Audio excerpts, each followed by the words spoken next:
कुछ बातें लिखने के लायक हैं, वो जरूर लिख लीजिए। वो लोग बड़े बड़भागी हैं, भारी भाग्यशाली हैं जो नवरात्रा का व्रत कर रहे हैं। श्रीमद् देवी भागवत में नवरात्रा के व्रत के बारे में बड़ा सुंदर श्लोक कहा है। क्या कहा है? व्रतानि यानी चान्यानि दानानि विविधानि च नवरात्र व्रत तस्यास्यः नैव तुल्यानि भूतले। सुनिए, इस श्लोक का अर्थ है कि संपूर्ण धरती पर जितने भी प्रकार के व्रत हैं, इस धरती पर जितने भी प्रकार के दान हैं, वह इस नवरात्रा के व्रत के समान 100 में से 1 अंश के बराबर भी नहीं है। ऐसा भगवान वेद व्यास कहते हैं। वो कहते हैं यह व्रत सदा धन धान्य को प्रदानित करने वाला है, बेटियों को अच्छा घर वर देने वाला और स्त्री को पति का सुख देने वाला व्रत है, जिसको नवरात्रा का व्रत कहते हैं। इस व्रत के करने से लंबी उम्र होती है, दीर्घ आयु होते हैं लोग। इस व्रत को व्रतानि यानी चान्यानि दानानि विविधानि च नवरात्र तुल्यानि भूतले। इस धरती पर नवरात्रा के व्रत के बराबर कोई व्रत ही नहीं। भगवान व्यास कहते हैं जो अपना सर्व प्रकार से कल्याण चाहते हैं, उन स्त्री पुरुष को, बच्चे और बूढ़ों को नवरात्रा का व्रत करना ही चाहिए। इस व्रत के करने से संतान सुख की वृद्धि होती है, आयु और आरोग्यता मिलती है और मौत के तत्पश्चात व्यक्ति स्वर्ग मोक्ष को प्राप्त होता है। ये महिमा इस व्रत की धन धान्य प्रदम नित्यम सुख शांति वृद्धि।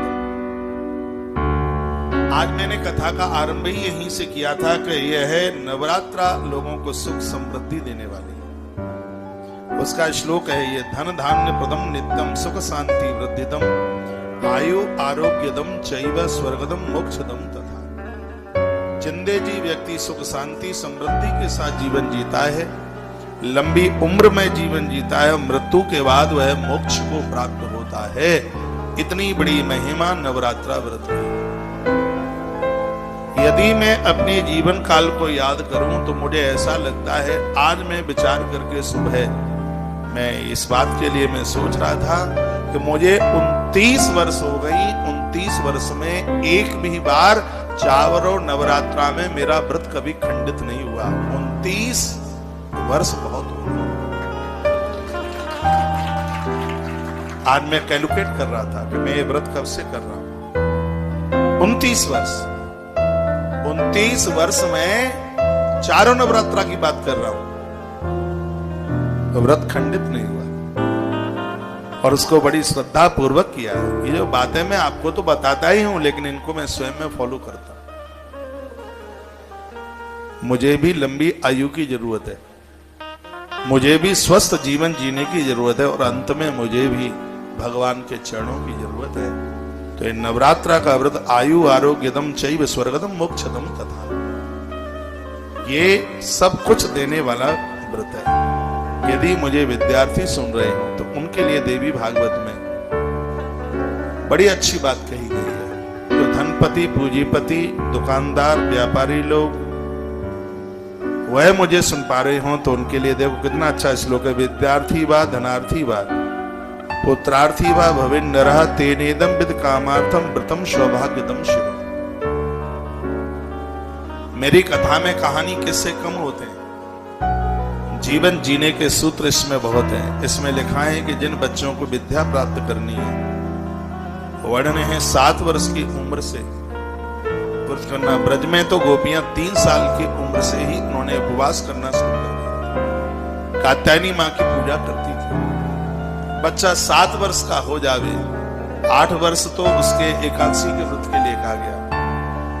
नवरात्रा के व्रत के लिए 7 वर्ष से लेकर अंतिम श्वास तक, जब तक शरीर काम करता है तब तक उन्हें नवरात्रा का व्रत करना ही चाहिए। छोटी छोटी बच्चियां नवरात्रा का व्रत करती हैं, बेटियां।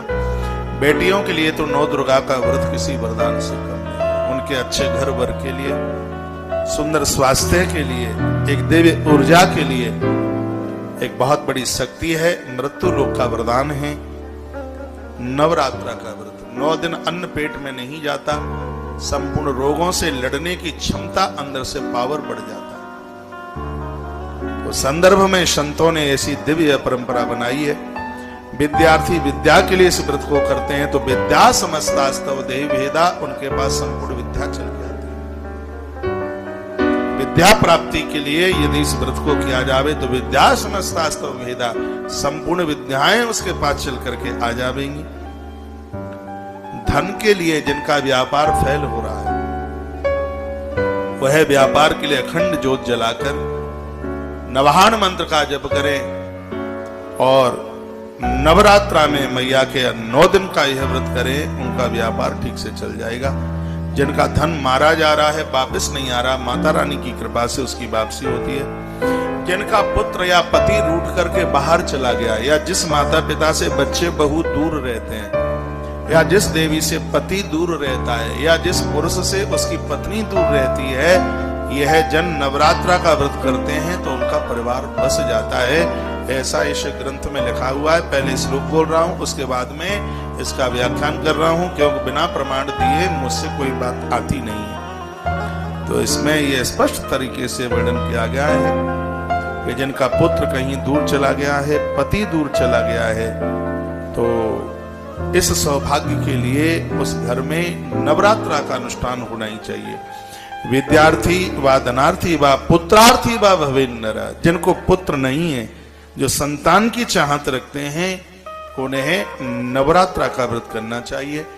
गर्भ में संतान जान के खत्म हुई है या अनजान के खत्म हुई है, जघन्य अपराध है। मैं मातृशक्ति के चरणों में प्रार्थना करके कहना चाहूंगा कि भ्रूण हत्या ये पाप नहीं है, पाप का बाप है, ये जघन्य अपराध नहीं होना चाहिए। श्रीमद् देवी भागवत में वर्णन है। इस महापाप के उद्धार के लिए नवरात्रा का व्रत ही एक श्रेष्ठ अनुष्ठान है। इसलिए मातृशक्ति को, नारी शक्ति को नवरात्रा का व्रत करना ही चाहिए। पुरुषों को तो करना ही चाहिए, लेकिन माताओं को भी विशेष रूप से यह व्रत करना चाहिए।